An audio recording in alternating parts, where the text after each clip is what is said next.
Abakunzi ba Mountain TV Rwanda, reka nongere mbahe ikaze mu biganiro byacu nanabasuhuza mwibutsa gukora subscribe aho ngaho hasi ndetse na comment kugira ngo ibiganiro cyangwa se icyifuzo cyawe kijye cyutugereraho igihe, ndetse tunagufashe gusobanukirwa no kumenya amakuru yimbitse ku gihe hano kuri Mountain TV Rwanda. Reka twerekeze muri Kongo cyangwa se Repubulika na Demokarasi ya Kongo ko wabyita. Duhere ku byo Perezida Felix Tshisekedi Chilombo wa Kongo yatangaje, akava imuzi n'imuzingo ibibazo ndetse agashyira hanze nimba mutima ze ku ntambara ikomeje kuyogoza ibintu mu burasirazuba bwa Kongo, bikozwe n'imitwe yitwaje intwaro itandukanye irangajwe imbere n'umutwe witwaje intwaro wa M23 wamaze gufata umujyi wa Bunagana. Ubu ngubu hashize amezi 4 iyi M23 iri muri uwo mujyi isaba ibiganiro na leta ya Kongo, ariko leta ya Kongo yo igakomeza kushiyishinja kubangamira ubusugire ndetse n'umutekano w'igihugu cya Kongo. Kongo ikayisaba kuva mu birindiro byayo igashyira n'intwaro hasi nta yandi mananiza abayeho. Kuri uyu munsi rero Perezida Felix Tshisekedi Chilombo yatangaje ingingo z'umutekano mu burasirazuba bwa Kongo, MONUSCO, umubano we na Kabila, ndetse anahishura n'imibereho ye mu buzima bwe busanzwe. Tshisekedi avuga ko ibibazo by'umutekano muke mu burasirazuba bwa Repubulika ya Demokarasi ya Kongo bimaze imyaka irenga 20.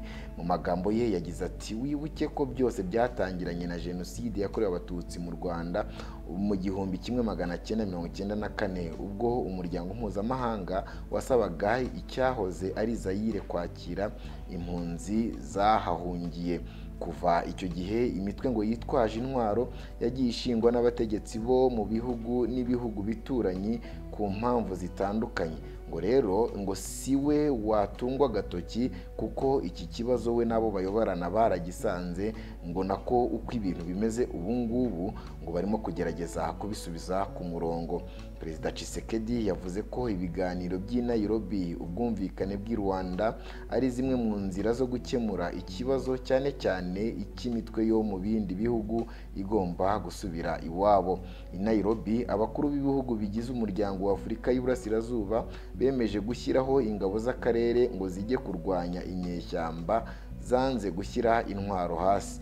Mu ntara ya Ituri hari ingabo za Uganda zagiyeyo mbere ya Nairobi. Mu ntara ya Kivu y'Epfo hari iz'u Burundi, naho muri Kivu ya Ruguru haherutse koherezwa iza Kenya. Tshisekedi yabwiye BBC ko yasabye ko u Rwanda rutajya mu ngabo z'akarere kuko uyu munsi u Rwanda ari izingiro ry'ikibazo mu burasirazuba bwa Kongo, aho M23 yafashe Bunagana ifashijwe ngo n'iki gihugu. Leta y'u Rwanda yo yahakanye ko ifashe uyu mutwe w'inyeshyamba, ivuga ko ikibazo cy'umutekano muke muri Repubulika ya Demokarasi ya Kongo kireba iki gihugu bwacyo. Gusa hagiye haba ibiganiro byo guhuza impande zombi. Abajijwe niba ibiganiro bagiranye aho bigeze kuri iki kibazo, Tshisekedi yasubije ko yavuga ko nta kirahinduka, ngo byemerejwe i Nairobi ko M23 ihagarika imirwano ikareka gutera igihugu cye.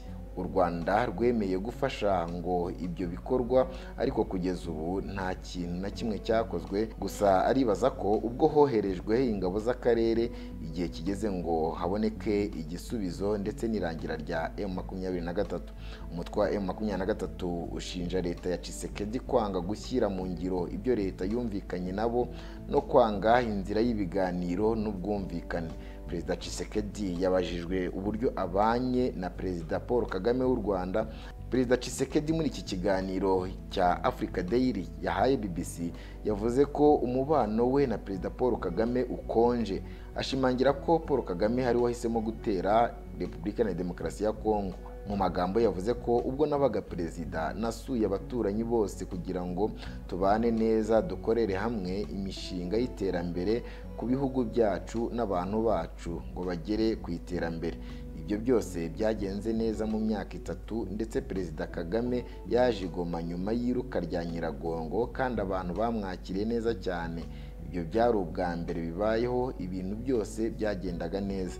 Ariko ubu byabaye ngombwa ko tubisubiramo duhagarika wa mubano mwiza kuko twumvaga ko twatewe imbugita mu mugongo. ariko Perezida Paul Kagame yakomeje guhakana gufasha M23. Leta y'u Rwanda yahakanye gufasha umutwe wa M23, isaba iya Repubulika ya Demokarasi ya Kongo gukemura ikibazo cy'uwo mutwe nk'ikireba abanyekongo ubwabo. Perezida Kagame kandi yavuze ko umukino wo gushinjanya utazakemura ibibazo, nyuma y'uko abategetsi ba Repubulika ya Demokarasi ya Kongo kenshi bashinjaga u Rwanda gufasha M23.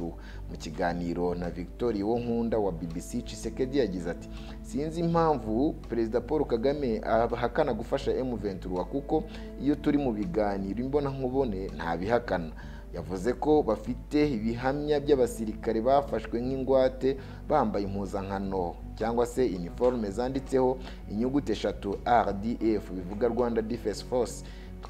Yavuze ko bakomeje kubona imirambo cyangwa imyambaro yasizwe n'abasirikare b'u Rwanda, bigaragaza ko ingabo zabo zari muri Repubulika ya Demokarasi ya Kongo. Gukomeza kubihakana rero akabona ko ari icyerekana ko nta cyizere gihari. Ingabo za Kongo nazo ariko ngo zananiwe kwambura M23 intwaro. Kuri iki ngiki Perezida Tshisekedi yasubije agira ati: "Dushobora rwose kurwana intambara yo kubohoza Bunagana, ariko icyo si cyo kibazo kuko urabizi iyi ntambara itangiye ntumenye igihe irangirira. Uyu munsi twahisemo inzira ya diplomasi no guha M23 amahitamo yo guhitamo iyo nzira. Bitabaye ibyo cyangwa bikaba ibikabije, ntabwo twabura gukoresha ingufu ngo twisubize ubutaka bwacu. Narabivuze mbere, nzanakomeza kubisubiramo. Gukoresha diplomasi ntibivuze intege nke. Tubashije kugera ku mahoro mu biganiro, nayasinyaho n'amaboko yombi kuko sinshaka intambara. Ntabwo naje kwigira Rambo, naje gukorera abaturage banjye no guteza imbere igihugu cyanjye." Ayo niyo magambo Perezida Felix Antoine Tshisekedi yakoresheje ubwo yasubizaga umunyamakuru wa BBC wari umubajije niba koko ingabo ze za FARDC zarananiwe kugarura Bunagana yafashwe na M23. M23 kandi nayo ishinja leta ya Tshisekedi kwanga inzira ya diplomasi igahitamo imirwano kandi yongeye kubura kuwa 4 muri iki cyumweru, ikaba yanakomeje kuri wa 5 muri teritwari ya Rucuru. Abajijwe icyo avuga ku ngabo za MONUSCO, Tshisekedi yavuze ko MONUSCO ubwayo yemeye ko idashoboye kugera ku byayizanye. Uribaza iki ibyo bisobanuye ku baturage ba Kongo? MONUSCO yaje gufatanya n'ingabo za leta ya Kongo guhagarika urugomo, ariko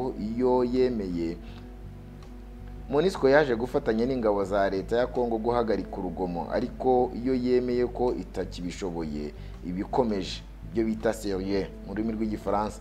Rero mvuga ikintu kimwe cyangwa bibiri: bazingi ibyabo batahe, bashimirwe n'igihugu, cyangwa se hatekerezwa ubundi buryo ubu butumwa bwakomeza ariko buhawe ingufu kurushaho.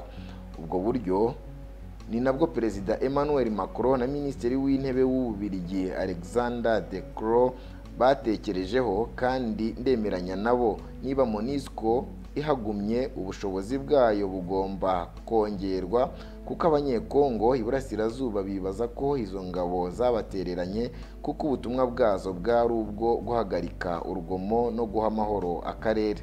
Abashijwe uburyo abanye n'uwahoze ari Perezida Kabila, Perezida Tshisekedi yasubije ko ari ubwa mbere muri Repubulika ya Demokarasi ya Kongo hariho perezida n'uwo yasimbuye Joseph Kabila akaba ari mu gihugu.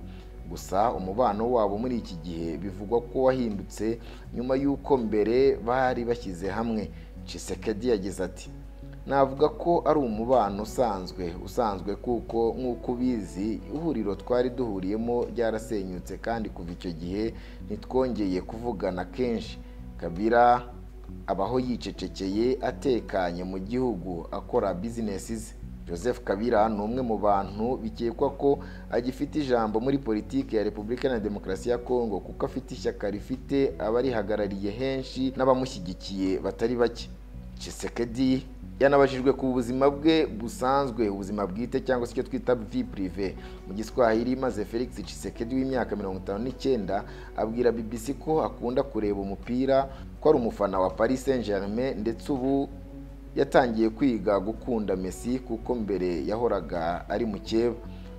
Mu karuhuko ke ngo areba umupira, agasoma ibitabo cyangwa akumva umuziki.